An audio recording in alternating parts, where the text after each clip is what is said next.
So you've decided to visit the Middle Ages. That's unfortunate. But you got a time machine. First warning, you're going to die there.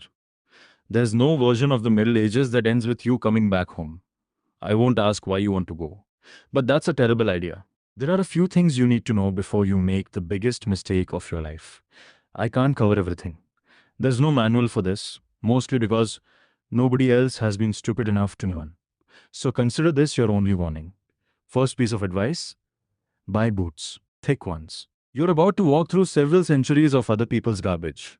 There's no sewer system. There's no trash day. There's no bin. In the Middle Ages, throwing something away means opening a window and hoping for the best. Food scraps, dead rats, the contents of a chamber pot, all of it goes straight onto the street below. In Edinburgh, they're at least polite about it. Someone yells, "Garde l'eau," right before they dump it. That's French for watch out for the water. So here's tip number one. Walk down the middle of the street, never the edges. The edges are where everything ends up. Now look down. That's not mud. Don't ask. You'd think this would worry people. It doesn't. They're not afraid of the garbage. They're afraid of the smell. There's a whole medical theory for it, called miasma. Rotting things release bad air, and breathing that bad air is what makes you sick. Not touching it, not standing in it, just smelling it. So the entire public health system of the Middle Ages comes down to one strategy: cover your nose and hope for the best. Light a bonfire in the street. Carry dried herbs and sniff them whenever something smells wrong. If you're rich, get yourself a hollow walking stick, stuffed with a vinegar-soaked sponge. You sniff it like it's doing something. Meanwhile, the actual killer is running right past everyone's shoes. Rats. Nobody's looking down. Everybody's just holding a stick up to their nose. And you're about to spend a lot of time in cities built exactly like this one. Let's talk about what happens when this entire system finally catches up with everybody all at once. So that whole bad smell theory, it's wrong. The real killer is a flea, riding a rat, living in the wall next to your bed. Nobody's looking at the rat. Everybody's looking at the window. You will too, at first. 1665 London. 1 week that September, over 7,000 dead. By the end of it, around 100,000. 1 in 5 Londoners. Here's the official plan when someone gets sick. Lock the door from the outside. Whole family sick and healthy together, sealed in for 40 days. Red Cross painted on the door. Guard posted just in case you get ideas. The king's plan is better. Charles II leaves town and doesn't come back for a year. So does anyone with money? Whoever's left behind didn't have a choice. And the city's actual solution? Kill every cat and dog they can find. The one animal that hunts rats gone by royal order. You can do something they couldn't. You have a choice. Use it. So here's your plan if you land in the middle of this. Skip the vinegar stick. Skip the bonfire. Check the door for wet paint before you knock. Sleep somewhere with fewer rats than people. And if a man shows up outside your house holding a paintbrush, you have about 10 seconds to leave town. A few things are going to mess with your head faster than the plague ever will. Start with teeth. Walk into any room full of wealthy people and look at their smiles. Black. Not missing, not yellowed, black. Like they've been chewing on coal. They're not hiding it, they're flexing it. Sugar in the Middle Ages is absurdly expensive. It's traded like a spice, priced like jewelry, and only the rich can afford to eat enough of it to ruin their teeth.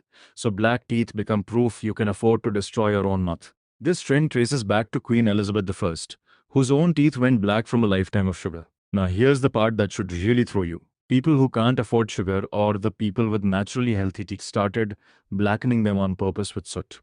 Rub directly onto perfectly good teeth just to fake the look of wealth they don't have. So somewhere in this crowd, you've got genuinely rotting rich teeth sitting right next to fake rotten poor teeth. Welcome to your first taste of Middle Ages society, and it's going to get weirder from here. Next, let's talk about what you're allowed to feed a baby here. Spoiler, it's beer. Water in the Middle Ages is not something anyone fully trusts. Wells get contaminated, rivers run next to literal sewage, and nobody's testing any of it. So the safer bet somehow becomes alcohol. Weak beer, mostly sometimes watered down wine, given to children, given to infants. Nobody's trying to get the baby drunk. The actual logic is brewing kills off whatever's living in the water, so the beer is technically cleaner than what's coming out of the well. Which is true. It's also still beer going into a baby. So if you're at someone's house and they hand a toddler a cup of something that smells suspiciously like a pub, that's just breakfast. You, on the other hand, should probably stick to the beer too. Not because you need it. Because the water might actually be worse for you than for them. Their gut's been adjusting to this filth for years. Yours hasn't adjusted to anything. So when in doubt, drink what the baby's drinking. Now, if you ever get invited to a fancy dinner, watch what's sitting in the middle of the table. There's a real chance it's a pineapple, just sitting there. Getting from the Caribbean to Europe takes weeks, on a slow boat through salt air and bad weather, and most pineapples don't survive the trip. The ones that do are treated like trophies, not food. You don't eat a pineapple, you own one. Wealthy hosts put it on the table just so everyone in the room knows they could afford it. And then it gets stranger. Some people can't actually afford to buy one, so they rent it for the night. One pineapple doing the rounds, dinner party after dinner party, getting admired by people who'll never taste it. So here's your advice: don't touch the pineapple, no matter how hungry you are. It's not yours, it's not theirs. And don't ask where it came from either, because the answer is going to be someone else's house. Speaking of teeth, here's another one. Some people brush their teeth with urine. It actually works, the ammonia bleaches the enamel. Barbers sell it as a whitening liquid. People use it regularly and just don't mention it. So next time someone flashes a bright white smile at you, don't ask how they did it. You don't know what's behind that smile and you really don't want to ask. One piece of advice here: skip this trend entirely. Stick with regular teeth. A slightly duller smile is a small price to pay for not doing that to yourself. One more thing that's going to throw you off completely: time. Nobody agrees on what time it is. Every town sets its own clock, usually off the church bell, or a sundial if they don't even have a clock. So noon in one town isn't noon in the next town over. If someone tells you to meet them at noon, that's not a time, that's a suggestion based on whichever bell is closest to them. So if you're trying to meet someone, forget the hour. Just ask which church they're standing near. So every single person you meet there believes something completely insane, and they will say it to your face with a straight face. And they're going to look at you like you're the weird one. So good luck out there. Try not to die of something we already cured 400 years ago.